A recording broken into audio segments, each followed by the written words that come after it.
네, 소개 말씀 감사드립니다. 저는 운동권 출신 아니고요. 81년생으로 모든 운동권들이 이미 모든 운동을 마쳤을 때 대한민국 산업화 민주화가 모두 이루어진 이후에 태어난 그야말로 MZ세대입니다. 네, 박범계 장관의 영입으로 민주당에 잠시 몸담았던 그런 사건 때문에 민주당의 실체를 알게 된 사람입니다. 이 점 오해 없으셨으면 좋겠습니다. 이 자리에 계신 정말 부러운 박정희 대통령님의 임자들께 존경과 감사를 드리며 앞으로도 건강하게 우리 후손들을 위해서 정말 건강하게 더 오래오래 사시기를 바라는 마음을 담아 추도사를 시작하겠습니다. 태어나 보니 잘 사는 나라이기에 당연한 줄 알았습니다. 2020년 겨울 함께 현충원 참배를 갔던 한 청년이 했던 말입니다. 당연한 줄 알았던 잘 사는 대한민국에 대해서 저는 크게 생각해 본 적이 없었던 세대입니다. 저는 부끄럽게도 그 청년의 말을 듣고 그제서야 역사의 결정적 순간들을 돌이켜보게 되었습니다. 그렇게 대한민국 역사의 한가운데를 탐닉해 보았을 때 그곳에 어디에나 대한민국 어디에나 대통령 박정희가 자리하고 계셨습니다.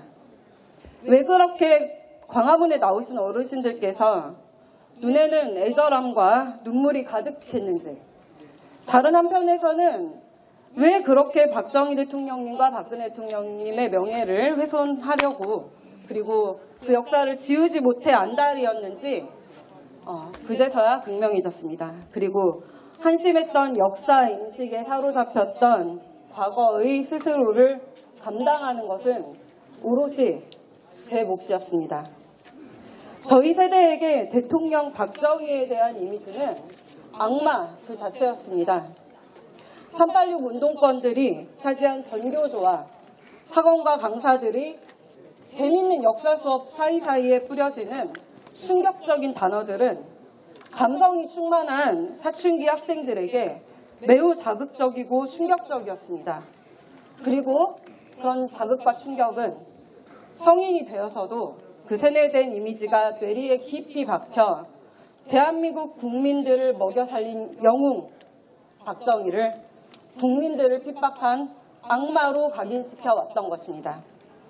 세계적인 석학 엘빈 토플러는 민주화는 산업화가 끝난 후에 가능하다. 이런 인물을 독재자라고 하는 것은 언어도단이다.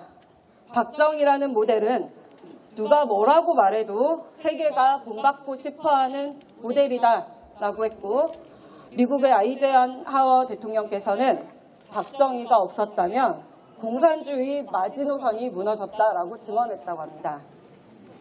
이런 국제사회에서의 박정희 대통령님에 대한 역사적 평가를 차치하고서라도 우리 할머니, 할아버지들로부터 박정희 대통령님에 대한 생생한 이야기를 들을 수 있었음에도 81년생인 저에게 박정희 대통령님과 함께 새마을운동을 해온 수많은 어르신들의 이야기는 고리타분한 소리로 들렸습니다. 반면 비교적 가까이에서 접하게 되는 386 운동권들은 저희에게 세련되고 똑똑하고 요즘 말로 굉장히 힙한 젊은 삼촌 이모들 같았기에 더욱 친근하고 아마도 닮고 싶었던 모양입니다. 386 운동권 세대의 민주화 운동은 마치 영웅의 일화 같았고 폭력과 억압, 세루탄을 뚫고 독재정권 타도를 외치는 모습은 과장되고 미화되어 영화와 드라마의 소재가 되었습니다. 저희 같은 세대들은 경험해본 적도 없는 세루탄 냄새가 마치 나는 듯했고 영화 속 동료가 군홧발에 짓밟혀 죽어나갈 때는 분한 마음이 들었습니다. 구호를 외치고 노래를 부르며 함께 도피하는 장면에서는 마치 직접 경험했던 로맨틱한 추억처럼 느껴지기도 했습니다. 어린 시절 어른들로부터 들었던 6.25의 참상과 보릿고개 시설은 저희에게는 너무 먼 이야기로 들렸고 온통 386 운동권들이 민주화로 뒤덮인 세상에서 어느덧 저희 세대들도 최루탄 감성에 스스로 빠져버렸던 것입니다. 이렇게 그들이 그려낸 서사가 독보사처럼 대한민국의 역사를 좀먹고 있을 때 그 사이 광화문은 촛불로 뒤덮여갔습니다. 인권, 환경, 여성, 반일, 반미 다양한 버전으로 분화되고 진화해온 종북 주사파들은 자신들이 주창해온 교리와 달리 일은 하지 않고 기업을 협박하거나 정부의 혈세를 빼먹는 기생충 같은 행태를 저질러왔습니다. 그들은 온갖 부정부패와 축제를 위한 범죄를 저질러온 범죄단체에 다름없었습니다.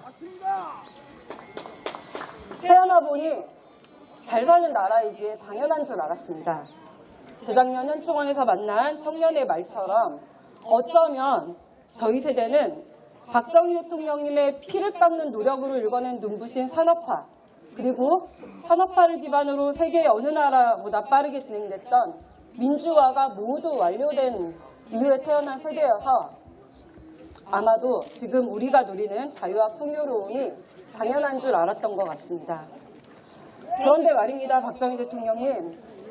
저희 세대는 핑계 같지만 어쩌면 겉으로 누리고 있는 자유와 풍요로움과 달리 정신적으로는 오히려 퇴보하고 피폐해진 삶을 살고 있는 것은 아닌지 자꾸만 속상하고 슬픈 생각이 듭니다. 20살 캠퍼스의 낭만과 최루탄의 향기에서 빠져나오지 못한 불행한 세대의 강한 보상 심리가 저희 세대를 짓누르고 있습니다. 작은 일에 너무 집착하지 말고 거학을 척결해야지. 제가 대전광역시 의원으로 여성단체의 비리를 캐고 있을 때 386 출신 한 교수님께서는 김 변호사, 작은 일에 너무 집착하지 말고 거학을 척결해야지. 그 정도의 비리는 다들 저질러 라는 말씀을 하셨습니다. 민주당 박범계 측근들로부터 1억 원의 권리금, 불법 선거자금을 요구받고 법조인의 양심으로서 이를 폭로했을 때 한 선배 변호사께서는 김 의원, 다들 그 정도는 주고 들어가. 김 의원이 무임승차한 건 사실 아니야? 너무 작은 일로 상대에게 너무 큰 스크래치를 줬잖아 라면서 저를 다그쳤습니다. 모두 그동안 제가 존경에 맞지 않던 바로 그 삼촌, 멋있었던 이모, 그리고 언니, 오빠 세대분들이었습니다. 좀 지루하신가요? 아니시죠? 네. 이들은 그게 말이 되느냐 되묻고 법적으로 따닥따닥 따져드는 저에게 거학을 운운했고 정치가 원래 그런 것이고 법이 만능은 아니라면서 오히려 저를 납득시키고 굴복시키려 했습니다. 박정희 대통령님, 이런 일을 겪은 건 비단 저 한 명뿐이 아닙니다. 저희 세대는 사회 곳곳에서 선배로, 선임으로, 선생님으로, 직장 상사와 사수로 만나는 수많은 386 운동권들로부터 이런 불법과 부정을 낭만과 유연성, 융통성, 의리라는 이름으로 강요받아 왔습니다. 그리고 여전히 민노총이, 민주노총이 장악하고 있는 각 회사와 공직사회의 노동조합에서는 조직에서 빠져나갈 수 없도록 심리적 올가미를 쳐놓고 조직에 대한 의문을 조금도 품지 못하게 사실상 실시간 감시를 하고 있습니다. 이게 저희 세대들의 현실입니다. 박정희 대통령님의 43주기 추도식을 준비하면서 너무 영광스럽지만 제가 자격이 있는지 많이 고민했습니다. 그러면서 나름 공부를 하기 위해서 많은 분들의 추도사를 읽어봤습니다. 이 자리에 앉아 계신 김문수 전 경기도지사님께서는 2년 전 추도사에서 이렇게 말씀하셨습니다. 경부고속도로가 히틀러의 아우토반처럼 독재 강화의 수단이라는 운동권 선배들이 가르친 대로 저도 반대했습니다. 라며 자기 고백을 했습니다. 저희 세대가 캠퍼스와 사교육의 현장, 각종 노조와 시민단체에 포진하고 있는 386 운동권 잔재들로부터 못된 생각을 주입받았듯이 강성노동운동가였던 김문수 지사님께서도 운동권 선배들로부터 틀린 생각을 주입당했던 것 같습니다. 맞습니까? 네. 가장 게으르고 쉬운 정치가 대중에게 혐오와 두려움을 심어주는 것이라 합니다. 김문수 지사의 그 시절 선배도 저희 세대의 선배들도 정치를 빙자하여 혐오와 두려움을 선동한 것입니다. 이런 나쁜 정치는 인류 역사와 함께 해왔습니다. 그리고 이들은 여전히 원자력, 원전의 공포선동, 반일선동을 반복하며 자신들의 정치의 도구로 대중을 이용하려 합니다. 조금 더 하겠습니다. 그런데 제가 태어나기도 전인 1973년 전 국민의 과학화를 외치시며 과학관을 만드셨던 박정희 대통령님은 이들과 달랐습니다. 경부고속도로를 건설을 반대하며 들어눕는 자들 앞에서 배고픈 국민들과 함께 잘 살아보세를 외치시고 새마을운동을 하셨습니다. 공포선동과 혐오선동이라는 쉬운 정치를 뒤로하고 우리 국민들께 과학에 기반한 희망선동을 하셨습니다. 박정희 대통령님께서 원자력, 수력, 주력, 탈탄소 정책을 가장 먼저 하셨고 지금 이렇게 푸르른 대한민국 아름다운 산하를 우리에게 물려주신 산림녹화 사업과 시술을 하셨습니다. 서울에서 부산까지 이어진 국내 최초의 고속도로 양옆을 50m씩 남겨놓아 미래에 확장될 기틀까지 만들었다는 부분에선 소름이 돋았습니다. 저희 세대는 이를 잘 알지 못했습니다. 부국강병이라는 기조로 경제를 우뚝 세우고 국민들이 식량 걱정을 없앴으며 최첨단 무기로 북핵의 위험을 차단하는 지금의 강군의 기틀을 만들 수 있는 게 있게 한 게 누구였는지 그야말로 가슴 벅찬 감동이고 지난 역사가 아닌 앞으로 한 발 더 도약할 수 있는 기회로 보였습니다.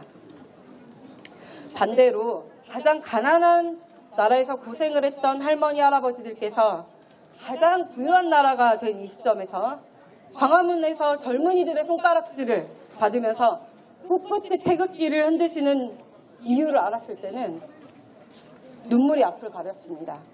박정희 대통령님, 오늘 이 자리에서 저는 몇 가지 약속을 드리려고 합니다. 81년생인 저부터 밀레니얼 세대, MZ세대라고 한답니다. 저는 MZ세대의 한 사람으로서 산업화와 민주화에 대한 공도 없고 책임도 없는 이미 자유롭고 풍요로운 대한민국에서 태어난 세대로서 저희 다음 세대에 절대로 공포와 혐오를 선동하며 나쁜 정치를 가르치는 일을 하지 않겠습니다. 선배 세대의 틀린 이념과 가스라이팅을 책임지고 끊어내겠습니다. 다음 세대에 우리 세대의 게으름과 무능함, 무식함을 포장하고 합리화하려 가르치려 하지 않겠습니다. 다음 세대에 우리 세대의 활동을 공치사하며 보상받으려 하지 않겠습니다. 정치권에서 고질적으로 반복해오는 지역과 세대의 이념 갈라치기 선동을 하지 않겠습니다. 막상 유신 세대로 불리는 김문수 지사님과 같은 분들은 박정희 대통령님의 큰 뜻을 뒤늦게 깨닫고 그 뜻을 이어나가고자 하는데 여전히 30년이 넘도록 20살 캠퍼스 낭만과 최루탄의 향기에 빠져 거기서 헤어나오지 못하는 불행한 세대인 우리 선배 386 운동권 일부는 정치권에 남아 서울지난 2년 선동을 반복하고 있습니다. 저희 MZ세대가 이 불쌍한 386들을 스스로의 굴레에서 자유롭게 빠져나오고 해방될 수 있도록 그리고 진정한 민주화를 이룰 수 있도록 노력하겠습니다.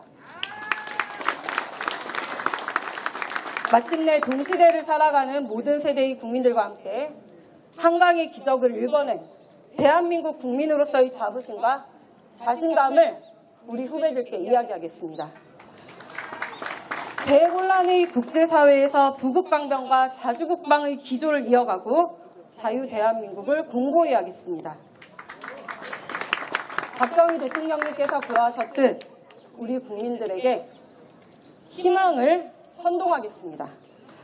다시금 우리 국민들이 새마을운동의 희망찬 설렘을 느낄 수 있는 그날이 오기를 바라며 MZ세대 대표 김소연이 할아버지 박정희 대통령님 영전에 구합니다. 2022년 10월 26일 변호사 김소연